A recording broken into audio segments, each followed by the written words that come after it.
Assalamualaikum warahmatullahi wabarakatuh. Jumpa lagi dengan saya, Titi Yulianti, calon guru penggerak angkatan 8 dari Kabupaten Sukoharjo. Kali ini saya tidak sendiri, saya ditemani oleh rekan sejawat saya, Ibu Esti Dwi Astuti. Beliau adalah guru mapel bahasa Indonesia di SMP Negeri 1 Mulu. Kali ini saya dan Bu Esti akan mengadakan percakapan pra-observasi. Assalamualaikum Bu Esti. Waalaikumsalam Bu Titi. Bagaimana kabarnya Bu Esti? Alhamdulillah sehat. Alhamdulillah ya Bu, kita dalam keadaan baik-baik saja. Nah Bu, sebelumnya saya ucapkan terima kasih atas waktunya Bu Esti hari ini, karena Bu Esti berkenan mengadakan percakapan pra-observasi dengan saya. Nah sebelum nanti saya amati jalannya proses pembelajaran yang akan Bu Esti lakukan di dalam kelas, atau sebelum saya melakukan proses supervisi di dalam kelas. Nah, adapun tujuan dari dia lakukan supervisi ini ya Bu Esti, untuk mengetahui dan mengevaluasi jalannya proses pembelajaran yang Bu Esti lakukan. Dan kenapa hari ini kita lakukan percakapan pra-observasi itu adalah sebagai persiapan awal sebelum nanti Bu Esti akan melakukan proses pembelajaran, agar Bu Esti itu lebih siap, lebih percaya diri, sehingga dapat memberikan pembelajaran yang terbaik bagi murid di kelasnya Bu Esti. Begitu ya Bu ya. Nah Bu, ada beberapa pertanyaan yang nanti akan saya sampaikan pada Bu Esti. Yang pertama nih Bu, berkaitan dengan tujuan pembelajaran. Kira-kira nih Bu, tujuan pembelajaran yang ingin dicapai dalam pertemuan besok itu apa ya Bu ya? Ya, untuk berdasarkan tantangan yang akan saya tuliskan di sini ada beberapa tujuan yang ingin saya capai, yaitu murid dapat menjelaskan makna isi pantun, syair, kulindan secara tepat. Murid dapat mengidentifikasi ciri-ciri umumnya syair, kulindan, dan pantun secara tepat. Dan yang terakhir, murid dapat membandingkan ciri umum pantun, syair, dan kulindan. Oke, jadi untuk tujuan pembelajarannya ada 3 ya Bu. Yang pertama menjelaskan makna pantun, syair, kulindan. Yang kedua mengidentifikasi ciri makna pantun, syair, kulindan. Dan yang ketiga adalah membandingkan pantun, syair, dan kulindan itu sendiri. Nah, yang kedua nih Bu, bagaimana dengan area pengembangan yang ingin Bu Esti capai atau ingin Ibu lakukan observasi? Ya, baik. Untuk cara atau area pengembangan yang ingin saya capai yakni pengetahuan ya, itu menyimak dan membaca syair, pantun, dan kulindan. Untuk pembelajarannya menggunakan diferensiasi. Yang saya ingin capai yakni diferensiasi konten dan proses. Sedangkan untuk PSE-nya saya kesadaran dan pengelolaan diri. Oke Bu Esti, untuk area yang ingin Bu Esti kembangkan yaitu area pengetahuan, yaitu siswa dapat menyimak dan membaca pantun, syair, dan kulindan. Sedangkan untuk pembelajaran berdiferensiasi yang ingin dicapai yaitu diferensiasi konten dan proses. Sedangkan untuk PSE-nya yaitu kesadaran diri dan pengelolaan diri, gitu ya Bu ya. Nah selanjutnya nih Bu, saya ingin mendengar bagaimana rancangan pembelajaran yang ingin diterapkan di dalam kelas. Misalnya dari strateginya, model pembelajaran ataupun modul pembelajarannya Bu. Baik, untuk strategi yang saya gunakan nanti adalah pembelajaran berdiferensiasi berdasarkan kesiapan siswa dan integrasikan dengan pembelajaran sosial dan emosional. Untuk model yang akan saya gunakan PBL, Project Based Learning. Untuk metodenya saya menggunakan metode tanya jawab serta penugasan untuk murid. Oke Bu Esti, jadi untuk yang Bu Esti nanti akan terapkan yaitu pembelajaran berdiferensiasi diintegrasikan dengan PSE, kemudian modelnya adalah PBL dan metodenya tanya jawab serta penugasan ya Bu ya. Nah kira-kira nih Bu, media yang ingin Bu Esti gunakan di dalam kelas nanti kira-kira apa ya Bu? Untuk media saya menggunakan dari sumber-sumber berbagai sumber, contohnya internet atau sumber buku-buku dari pegangan guru juga ada. Jadi untuk medianya adalah macam-macam dari berbagai sumber, bisa dari internet atau bisa dari pegangan guru. Nah, kemudian kira-kira kapan Bu Esti akan melakukan kegiatan pembelajaran tersebut? Ya. Di hari apa, jam berapa, dan di kelas berapa? Ya Bu Titik, kebetulan saya nanti ada jam mengajar di kelas 7B Jumat tanggal 6 Oktober ya Bu Titik tahun 2023 nanti jam kedua dan 3. Silakan nanti Bu Titik bisa ikut saya dalam pembelajaran atau mengobservasinya. Oke, jadi nanti di hari Jumat tanggal 6 Oktober 2023 jam kedua dan 3 di kelas 7B saya akan melakukan supervisi di kelas Bu Esti ya. Saya akan melihat dan mencatat juga hal-hal apa saja yang terjadi di dalam kelas Bu Esti. Gitu ya Bu Esti ya. Nah, oke, nanti setelah pelaksanaan observasi atau pembelajaran di dalam kelas, kita juga akan adakan percakapan yang terakhir ya Bu ya. Nah, nanti percakapan itu adalah percakapan pasca observasi dan nantinya juga akan didampingi oleh pengajar praktik saya yaitu Bapak Nur Aziz. Begitu ya Bu. Nah Bu, sebelum kita akhiri nih Bu, kira-kira apa yang Bu Esti dapatkan dari hasil percakapan kita hari ini? Ya. Dari sini ya Bu, mungkin saya mendapatkan gambaran tentang apa yang akan saya lakukan untuk Jumat yang akan datang untuk supervisi, untuk meneliti observasi kelas. Saya juga sudah lebih mempersiapkan diri bagaimana nanti perlengkapan media apa yang akan saya gunakan untuk observasi nanti. Terima kasih Bu Esti. Jadi nanti saya akan bertemu lagi dengan Bu Esti di tanggal 6 Oktober jam ke-2 dan 3 di kelas 7B. Saya akan melakukan kegiatan observasi di kelas tersebut. Terima kasih Bu Esti untuk waktunya hari ini. Bu Esti sudah meluangkan waktu untuk berbincang-bincang dengan saya di percakapan tentang observasi. Sampai jumpa nanti di observasi depan gitu ya. Sekian percakapan pra-observasi saya dengan Bu Esti. Sampai jumpa lagi di kegiatan observasi nanti di hari Jumat tanggal 6 Oktober 2023 di jam ke-23 di kelas 7B. Sekian, wassalamualaikum warahmatullahi wabarakatuh.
nilai moral itu dibagi menjadi 3, ada nilai sosial, nilai agama, sama nilai pendidikan. Kalau agama maksudnya ke religius, kalau sosial berarti lingkungan kita, kalau pendidikan berarti apa? Sekolah seperti apa? Pesan yang membuat kita apa? Semangat belajar, kata Tasya. Kalau nilai moral sendiri apa artinya? Amanat itu pesan yang terkandung, ya, yang akan disampaikan penulis atau penyair kepada para pembaca atau penikmat karya seni. Kalau nilai moral itu apa?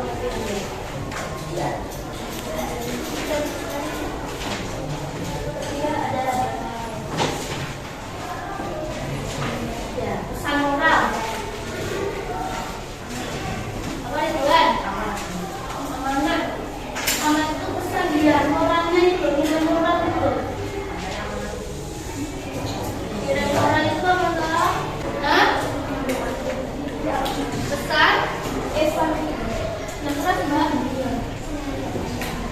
Pesan yang ada di seluruh cerita. Itu menurutnya Afifah Julfa. Nilai moral itu yang menjadi dasar apa? Baik buruknya kita dalam dasar kehidupan. Misalkan ketika kita bertutur kata, bertingkah laku, seperti saat ini yang terjadi banyak yang namanya bullying ya. Yang panggil nama orang tuanya dengan sudah tidak apa, panggil nama temannya dengan nama orang tuanya. Itu kan juga termasuk dalam kehidupan, nilai moral ya. Contohnya, ibu ke pasar beli melinjo. Bapak di rumah sedang melayat. Aku siswa SMP Sukoharjo siap belajar puisi rakyat. Ibu ke pasar beli melinjo ini ada berapa suku kata? 10.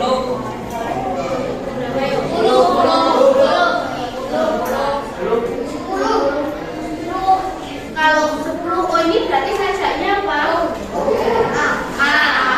Bapak di rumah sedang melayat. Berapa suku kata? 10. Ya, 10. Melayat setelah O tadi A, berarti T ini apa? B. Aku siswa SMP Sukoharjo. Ya, 11. Oh, berarti ini sajaknya A. Siap belajar puisi rakyat. 9. Ya, 10 A. Berarti ini B. Ya, berarti sajaknya apa ini? A, B, A, B. Kakak terpana melihat ular. Adik menangis sambil tertawa. Sebagai siswa tugasku belajar bukan HP tapi buku yang ku buka. Kakak terpana melihat ular. Ini berapa suku kata? 10. 10 A berarti sajaknya apa ini? A. Tertawa 10. 10 B. Sebagai siswa tugasku belajar 11 A. Bukan HP tapi buku yang ku baca 12 B. Berarti AB AB. Yuk coba salah satu bikin pantun rahasia boleh? Pantun teka-teki balas. Nanti balas ya.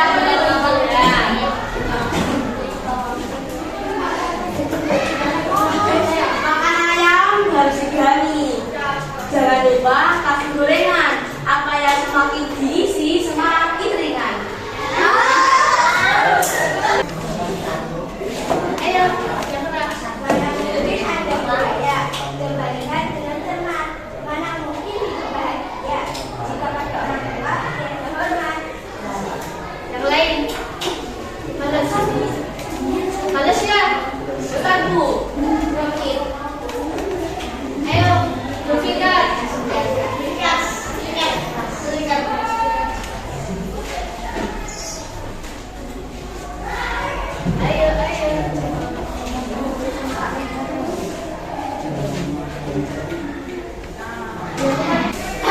Musik. Silani bagi Hana. Jangan lupa beli rambutan.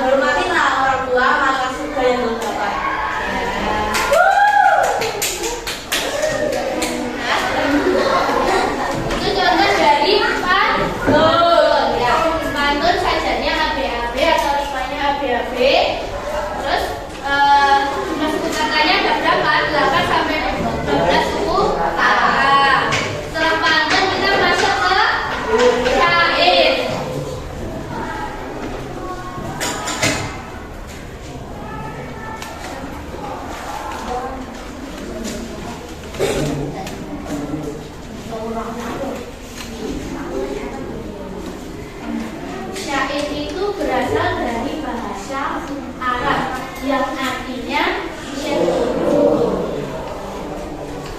Syukur artinya apa? Perasaan. Kalian semua juga punya perasaan ya semuanya ya.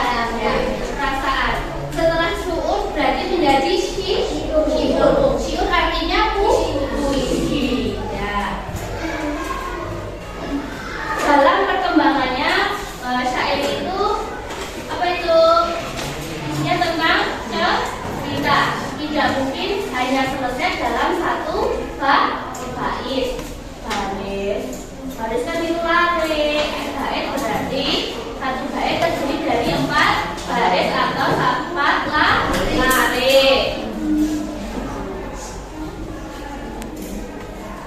Syair memiliki ciri karakteristiknya sendiri yang membedakan dengan jenis karya sastra lain beberapa ciri yang terdapat dalam syair. Kalau tonton tadi satu baitnya terdiri dari 4 baris atau 4 lare, syair berapa? Sama atau beda? Sama. Jumlah suku katanya ada 8 sampai 12 suku kata. Sedangkan syair juga terdapat 8 sampai 12 suku kata. Kalau pantun tadi sajanya atau rimanya AB, sedangkan syair ada 4. Setelah A selesai, bait kedua berarti B. Baris kedua selesai, kalau sampai bait ketiga berarti C. Ya, berarti harus urut. Kalau nanti ada 5 bait ya, berarti yang bait keempat nanti D, dan selanjutnya E, dan seterusnya. Ya. Biasanya menggunakan kata-kata atau bahasa kiasan. Nah, bahasa kiasan itu apa? Bahasa kiasan. Apa? Bahasa yang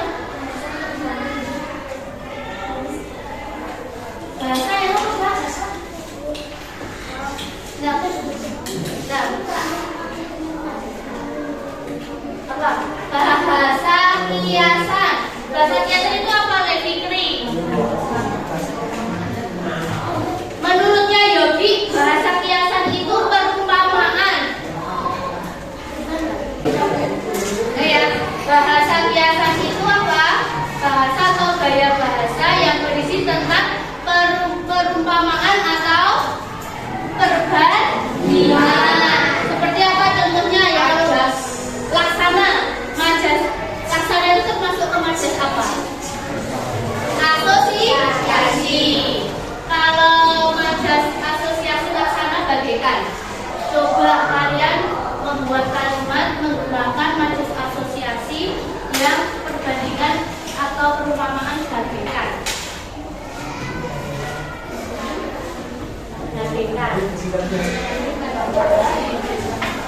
Wajah titik bagaikan rembulan.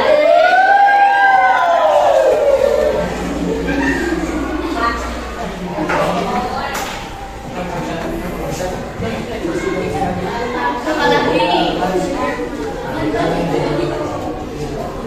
Apa? Ella. Ella.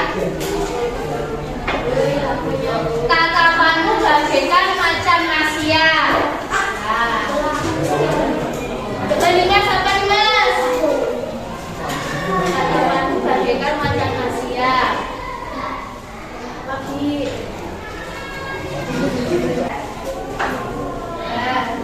Saya kalau menggunakan majas nanti ketika kita membuat puisi rakyat atau buku syair itu nanti kita yang menggunakan majas yang di syair. Karena itu nanti bercerita seperti halnya bercerita karena tidak hanya bisa berhenti dalam satu bait. Kalau pantun bisa 1 bait, tapi kalau syair paling tidak 2 sampai 3 bait. Ya. Contohnya di sini. Jika siswa memiliki mimpi, datanglah untuk belajar di sini.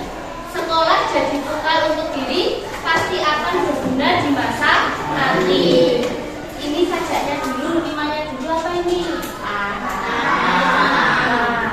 Ya, walaupun di sini ini i berarti tetap ini a ya. Jumlah suku katanya nanti bisa kalian hitung sendiri. Berapa nanti 10i atau 12i gitu ya.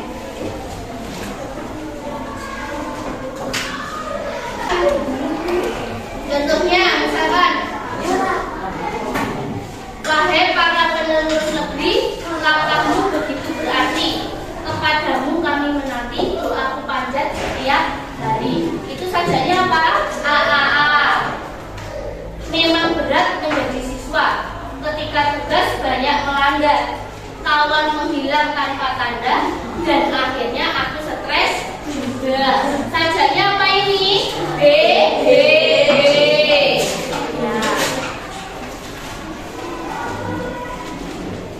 Tahu ya, sampai sini bedanya pantun sama bedanya syair dari pengertiannya ya.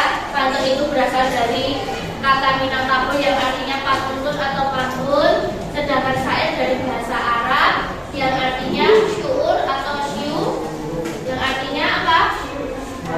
Perasaan atau puisi. Terus sajaknya sudah berbeda, AAB, ABAB, AAA dan seterusnya. Kalau jumlah suku katanya sama, sedangkan pantun kan penulisnya tidak ditulis, tidak ada.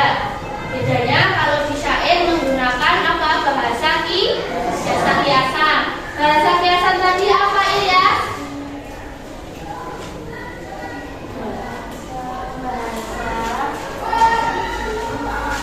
Ya, bahasa yang menggunakan perumpamaan atau perbandingan.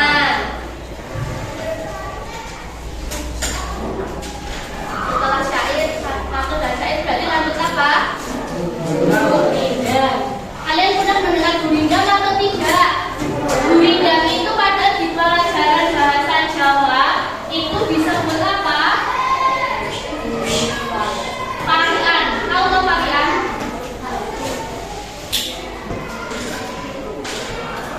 Gurindam itu kalau di bahasa Jawa disebut apa? Iya. Jauh-jauh ya. Kalau yang paling dekat hanya pantun, karena pantun masih di daerah Indonesia yaitu Minangkabau. Kalau tadi syair berarti Arab. Sekarang gurindam. Gurindam itu dari negara atau negeri mana? India. Tamil ya. Yang artinya apa gurindam itu?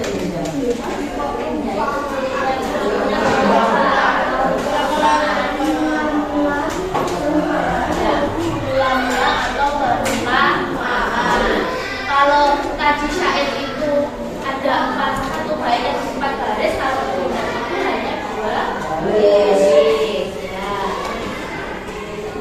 Gurindam itu sebagai syarat nilai agama atau moral ya.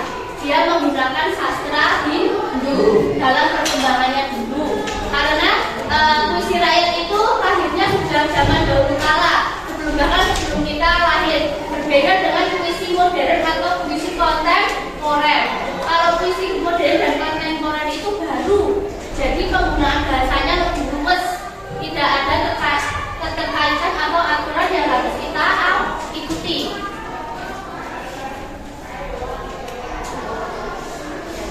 Gurindam merupakan puisi lama yang berasal dari Tamil. Gurindam digunakan sebagai syarat nilai agama dan moral, sehingga sungguh sangat penting dijadikan sebagai warisan budaya. Gurindam itu irindam. Kalau syair tadi syukur. Apa ya?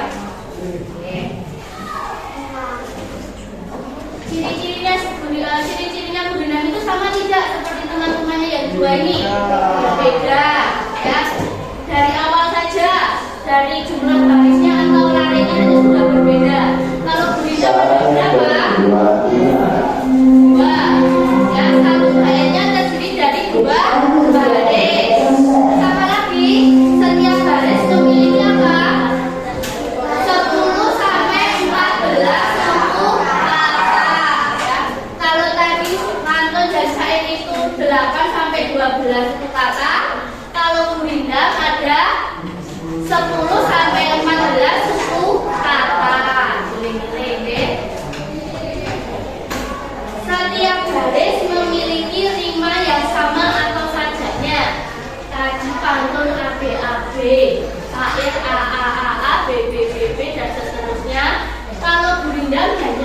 Jawa, A A, B B, C C, D D, dan seterusnya. Baris pertama berisi apa? Kalau gurindam itu soal atau permasalahan, akibat atau sebab. Berarti kalau gurindam itu harus kalau ada sebab, ada sebab, ada akibat, ya. Jadi saling berkaitan, oke? Berhubungan. Baris kedua berisi jawaban. Isi gurindam biasanya berupa nasihat. Terus apa aja setelah nasihat? Ada filosofi hidup. Setelah filosofi hidup,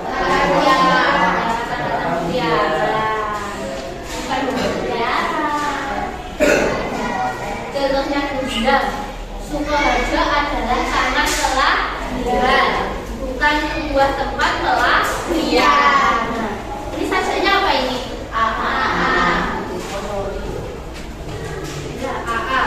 Tempat berkarya dan berjuang hingga kiranya jaya akan datang.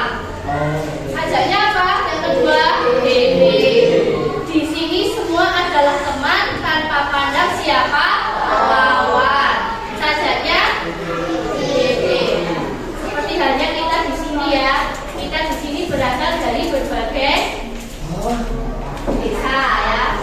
Tapi tetap satu wilayah dulu. Datang ke SMP Negeri 1 dulu untuk menuntut ilmu. Di sini kalian berjuang untuk belajar mendapatkan ilmu tanpa membedakan status kita anaknya siapa, kita itu tingkatannya lebih seperti apa. Tujuan kita di sini untuk menuntut ilmu, belajar untuk meraih masa depan. Ya, di sini kita tidak mengenal lawan, tapi kita berteman, berkawan, ya. Ya, seperti halnya kita satu keluarga tanpa kakak, karena orang tuanya beda. Sampai sini dijelaskan tentang pantun. Pantun tadi baris pertama kedua isinya apa? Sampiran. Baris 3, 4 disebut isi. Kalau syair, kalau syair. Kalau syair semuanya berisi cerita. Sedangkan gurindam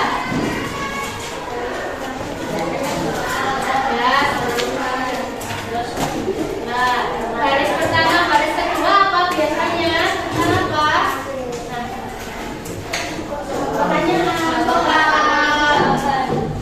Terus setelah itu ada jawaban, ada sebab, dan ada akibat. Sajaknya juga harus diperhatikan urutannya, aturannya. Jika AAA ya berarti kalian gunakan. Bu, kalau misalkan kita bikin yang gurindam itu ada 5 bait, berarti ya sampai E, ya. Kalau 1 bait aja bisa tidak ada sebab dan akibatnya. Contoh yang lain, contoh gurindam. Jika hanya nilai yang engkau mau, jangan mau pernah datang padaku. Dan jika ilmu yang engkau cari, kemari aku siap untuk mengajari. Ini seperti pelannya siapa ini? Guru denganmu diri. Seperti ingin ilmunya mujur, ayah sekolah di Sukoharjo makmur. Semua, ya. Sampai sini sudah. Guru mau tanya,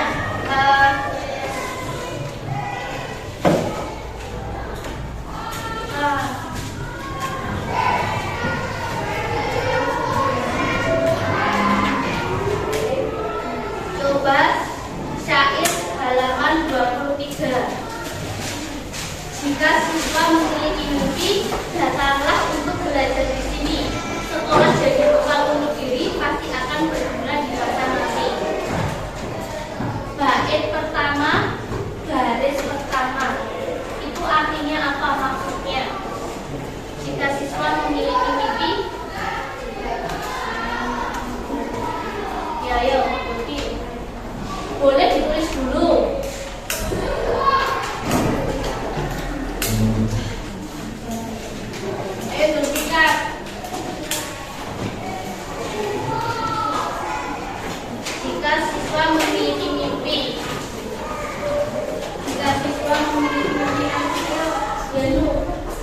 Nah, ini contohnya ya, Bu. Jika siswa memiliki mimpi, datanglah untuk belajar di sini, bukan untuk tidur di sini. Yuk. Yuk, Esa.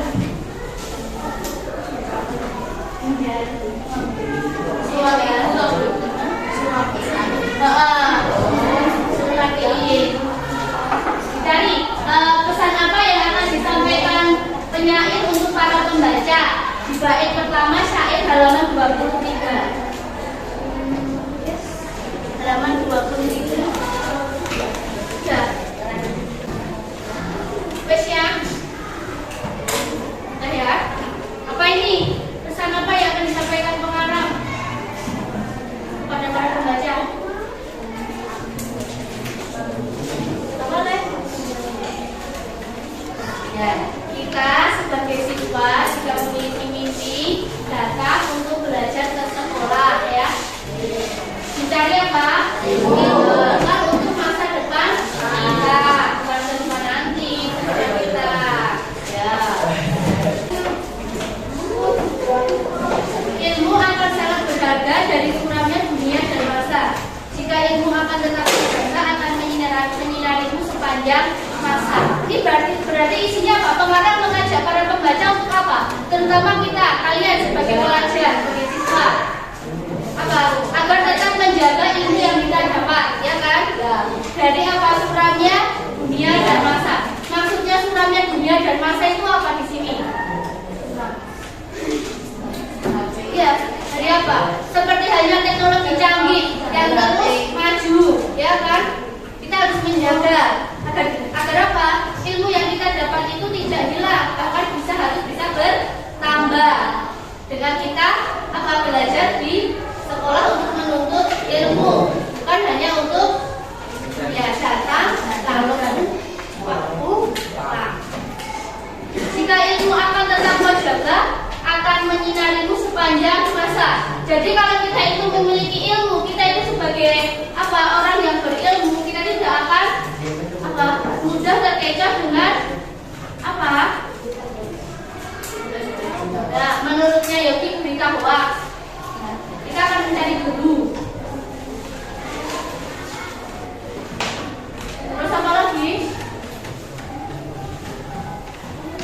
Akan menyinarimu sepanjang masa. Kalau kita berilmu itu kita seperti apa, Dok? Kalau kita berilmu itu pasti kita memiliki moral ya, memiliki sopan santun.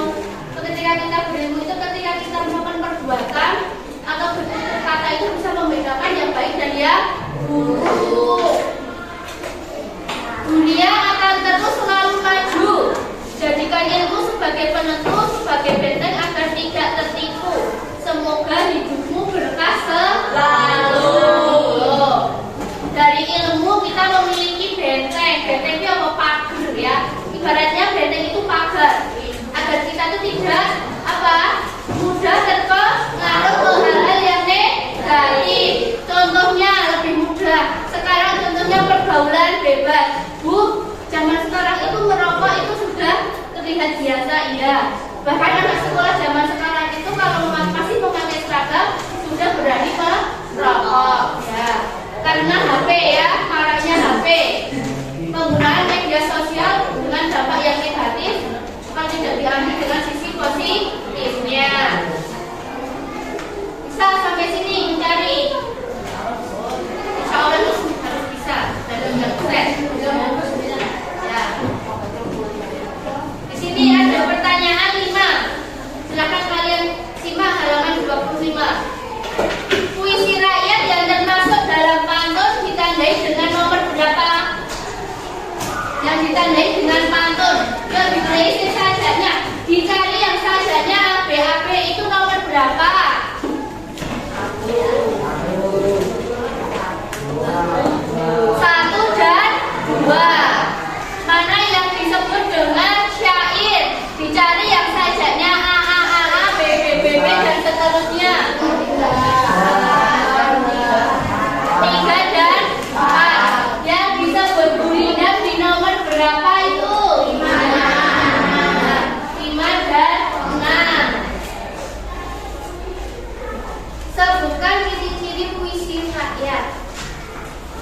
ciri-cirinya sudah bisa semua ya. Tapi ciri-cirinya pantun itu apa saja? Ciri-cirinya gurindam itu apa?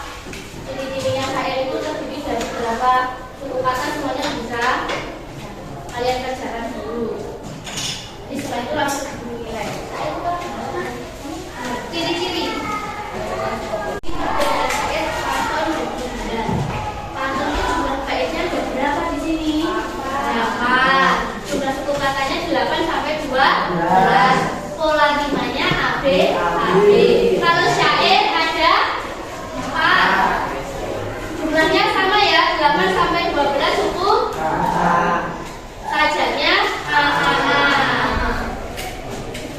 Gurindam di sini ada 2. Jumlah suku katanya 2. Pola rimanya A dan seterusnya. Isi pesannya bisa ya. Isi pesan itu yang diingat-ingat. Isi pesan berarti yang terkandung dalam puisi rakyat, entah itu pantun, syair atau gurindam. Giling-giling. Kalau nilai moral itu nilai dasarnya adalah kehidupan kita untuk membedakan mana yang baik dan buruk. Nah, dasar kita sebagai manusia itu seperti apa ketika berperilaku. Nah,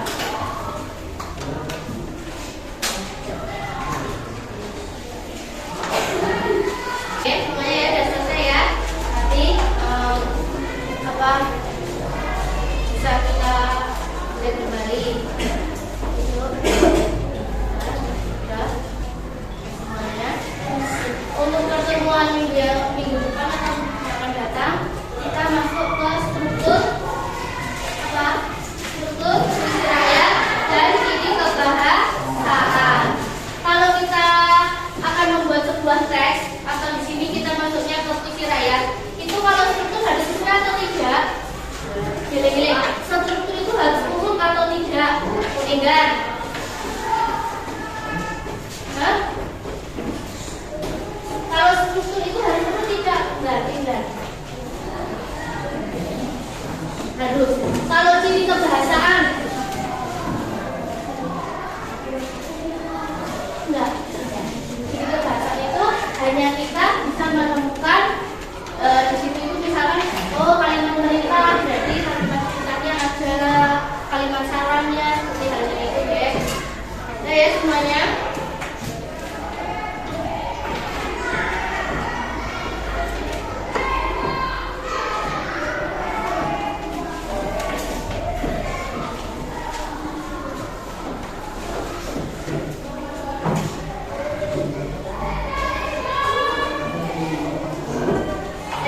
Pembelajaran kita sampai di sini dulu. Semuanya sudah paham?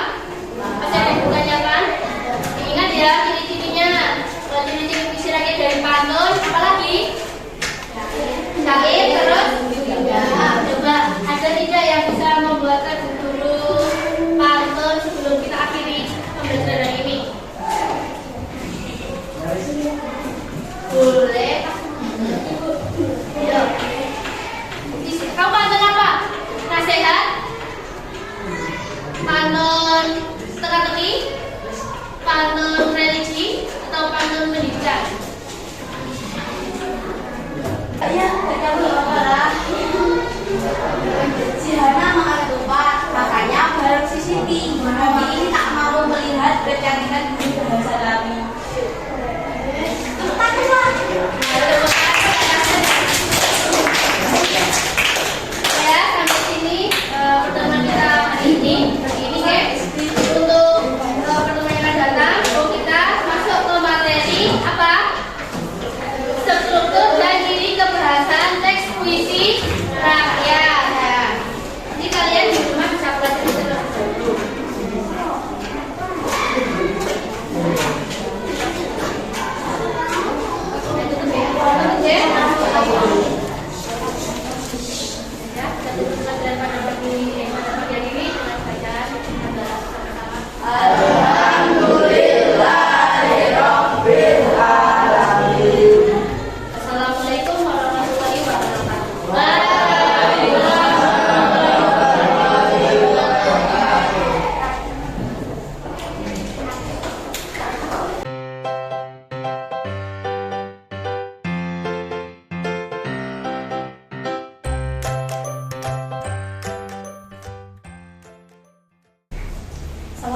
warahmatullahi wabarakatuh. Bertemu lagi dengan saya Titik Yulianti, calon guru Lurah angkatan 8 Kabupaten Sidoarjo. Di sini saya akan membahas atau melakukan percakapan pasca observasi pada PI 5. Kali ini saya tidak sendiri, saya ditemani oleh Ibu Esti Dwi Astuti selaku guru yang kemarin sudah saya observasi, dan saya didampingi juga oleh Bapak Nur Aziz selaku pengajar plastik di JGB saya. Kali ini saya akan mulai percakapan pasca observasi dengan Ibu Esti. Assalamualaikum Bu Esti, gimana kabarnya? Waalaikumsalam, Bu Titi, alhamdulillah kabar baik. Alhamdulillah ya Bu, sehat. Nah Bu Esti, dalam percakapan pasca observasi ini saya akan memberikan beberapa pertanyaan pada Bu Esti terkait dengan jalannya observasi pada waktu pembelajaran di kelas kemarin. Berkaitan dengan observasi pasca ini adalah tujuannya untuk mengevaluasi sejauh mana proses pembelajaran yang Bu Esti lakukan kemarin. Nah Bu Esti, untuk pertanyaan yang pertama nih Bu, kan nanti saya akan mengajukan beberapa pertanyaan nih. Untuk pertanyaan pertama, bagaimana perasaan Bu Esti terkait dengan jalannya proses observasi kelas yang sudah kita lakukan kemarin? Ya, baik Bu Titi, untuk awalnya karena belum terbiasa jadi merasa tegang, merasa gugup, tapi alhamdulillah yang awalnya itu tegang, gugup tetap bisa berjalan dengan lancar dan baik. Alhamdulillah sudah berjalan dengan baik ya Bu, meskipun ada sedikit rasa ketegangan karena belum terbiasa di supervisi ya. Mungkin bisa diceritakan kembali Bu bagaimana untuk area pengendalian yang dilakukan di dalam kelas kemarin, tahapan atau langkah pembelajaran yang sudah Ibu lakukan dalam kelas kemarin. Kalau tahapan yang punya untuk yang pertama membuat perangkat pembelajaran terlebih dahulu. Terus untuk area pengembangannya saya itu area pengembangannya area pengetahuan yang dimana kemampuan siswanya itu nanti mereka mampu memahami makna, terus membandingkan, serta menyebutkan diri gurindam, syair dan pantun itu secara tepat dan semuanya mampu menguasai. Bagaimana dengan area SE-nya yang kemarin sudah Bu Esti kembangkan? Misalnya kemarin Bu Esti mengembangkan pengelolaan diri dan kesadaran diri. Bisa Bu Esti ceritakan kemarin bagaimana kesadaran diri sama pengelolaan diri? Kesadaran diri dan pengelolaan dirinya, jadi mana siswa itu nanti kita bisa mengajak siswa untuk berkolaborasi, untuk bisa memahami setiap materi yang disampaikan oleh guru, walaupun masih ada beberapa siswa nanti yang sulit terlibat, atau maksudnya di sini sulitnya itu siswa itu belum mau atau belum bisa mengikuti pembelajaran karena lebih asik mengobrol dengan teman, karena mungkin kurangnya fokusnya seperti itu. Jadi area pengembangan yang berkaitan dengan pengetahuan ya Bu ya. Kemudian untuk PSE-nya adalah sosial emosional yaitu kesadaran diri sama pengelolaan diri. Nah sejauh mana area pengembangan yang sudah Ibu lakukan tadi, apakah sudah berhasil dilakukan di dalam kelas atau belum?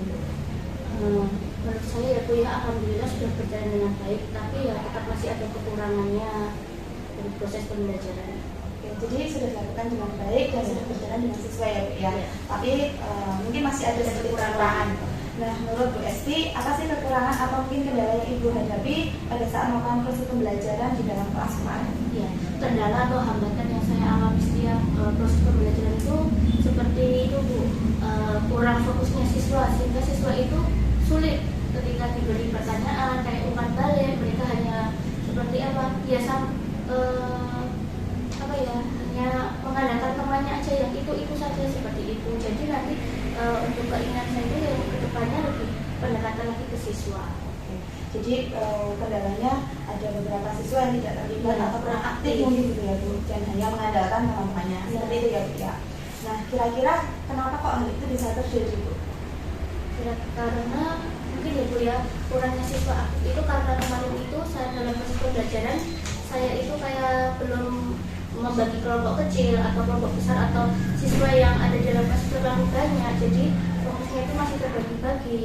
Dan untuk kedepannya nanti saya akan melakukan pendekatan yang dimana pendekatannya nanti membuat siswa itu merasa nyaman, merasa aman, terus merasa lebih mudah untuk memahami materi yang disampaikan oleh guru, sehingga tercipta suasana kelas yang menyenangkan untuk proses pembelajarannya. Jadi rencana Bu Esti ke depan nanti pada waktu proses pembelajaran Bu Esti akan menyesuaikan dengan kenyamanan siswa di kelas. kemudian menggunakan atau mengakomodir kebutuhan siswa gitu ya Bu Esti.